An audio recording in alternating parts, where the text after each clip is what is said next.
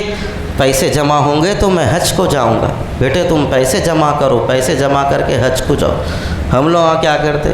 پیسے جمع کرو، تمہارے کو ویڈیو گیم دلاتا ہوں، تمہارے کو سائیکل دلاتا ہوں، تمہارے کو فون دلاتے، اور جو جس کے ذہن میں جو بات ہے، جو چیز ہے وہ دلانے کی ہم تمنا اپنے بچوں کو رکھتے ہیں۔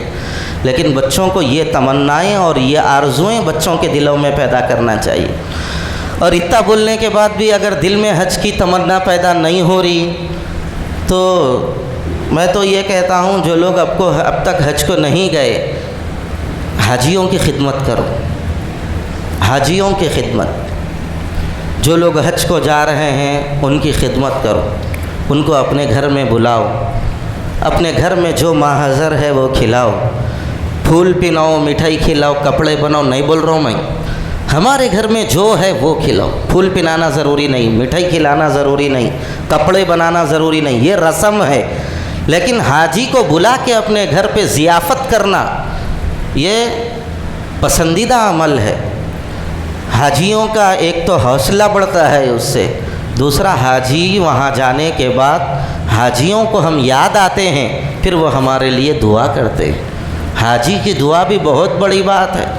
حضور نے مکہ جانے والوں سے دعا کی درخواست کی ہے، ہم تم کیا چیز ہے؟ سرکار کو ضرورت ہے کیا کسی چیز کی؟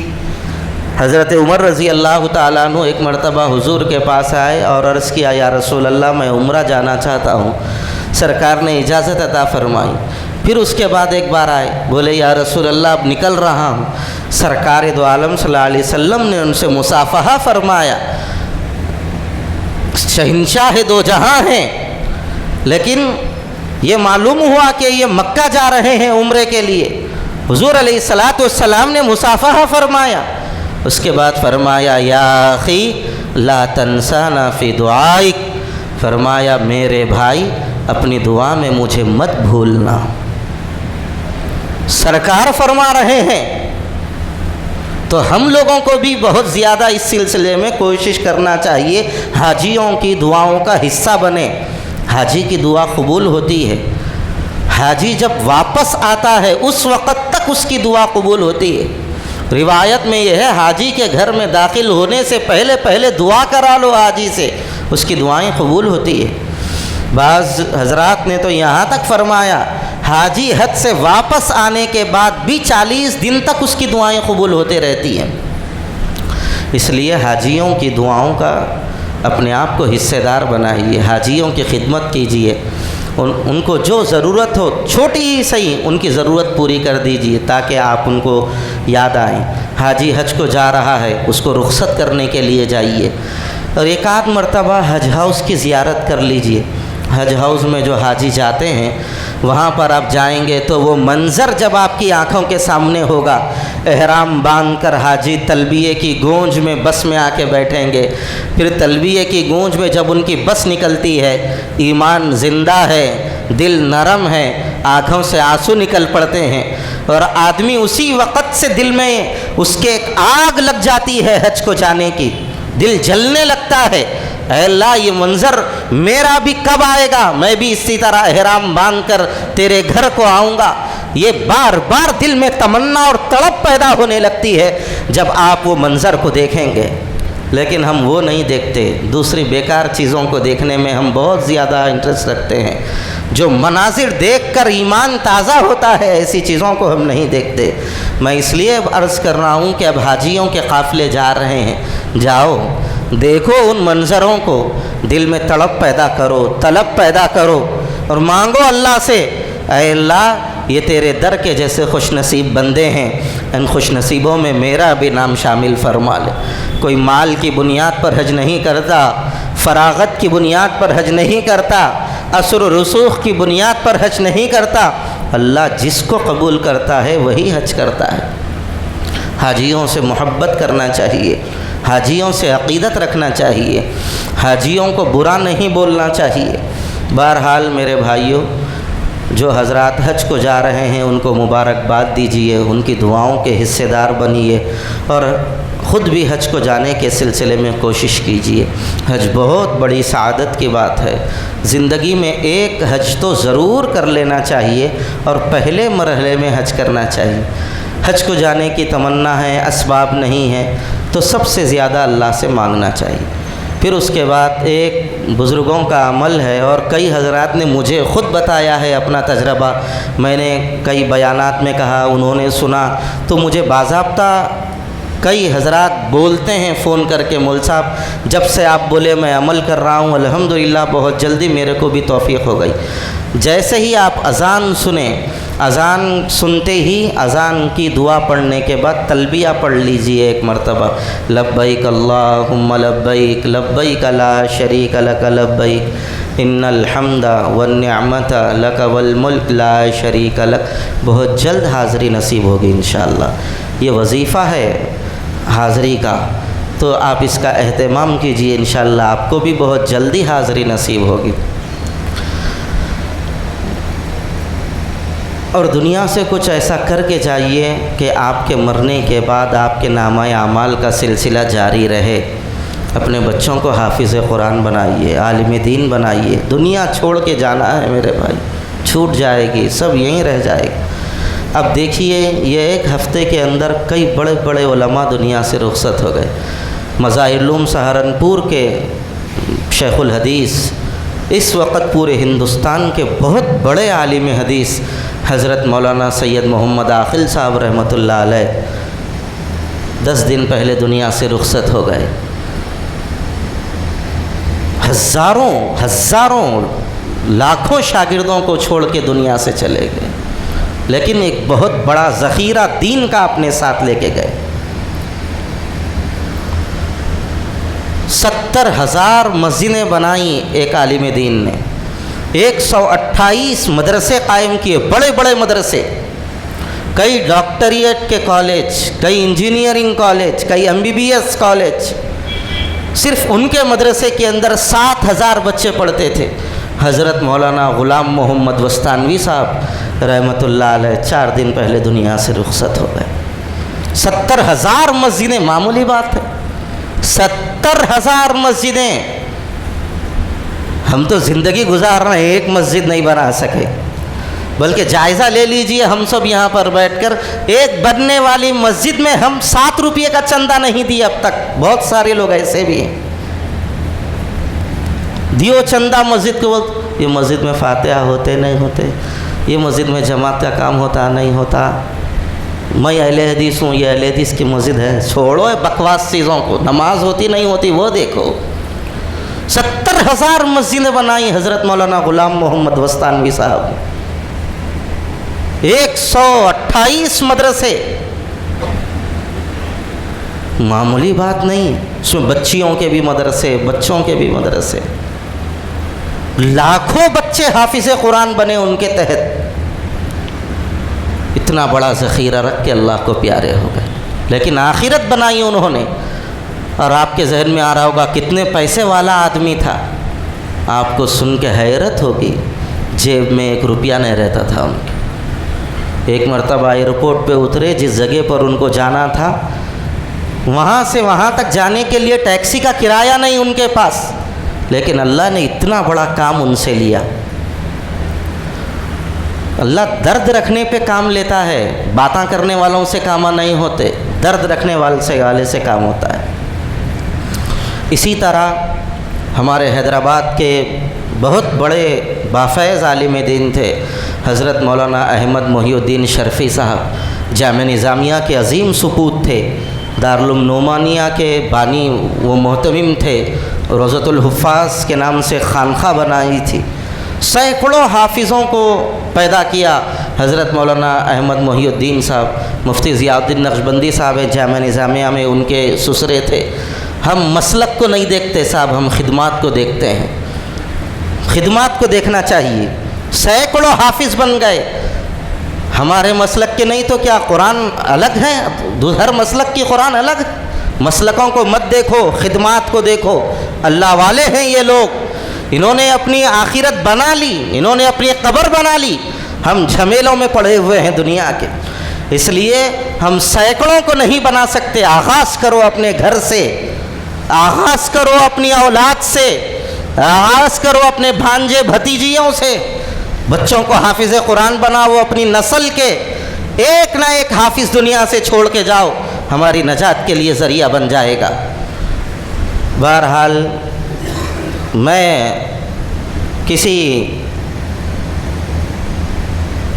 مجھے رشک آتا ہے جو لوگ ایسی خدمت کرتے ہیں. ہمارے پاس یہاں پہ دیکھیے آپ حافظ محبوب صاحب بیٹھے ہوئے ہیں الحمدللہ.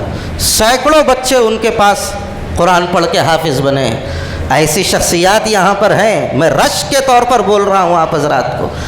ایسی خدمات انجام دے کے جائیے. مال مال مال مال سے کچھ نہیں ہوتا. اعمال بنا کے جائیے، دنیا میں کچھ کر کے جائیے، اللہ کے واسطے آخرت بنا کے جائیے. اللہ ہم سب کو توفیق عمل نصیب فرمائے. وآخر دعوانا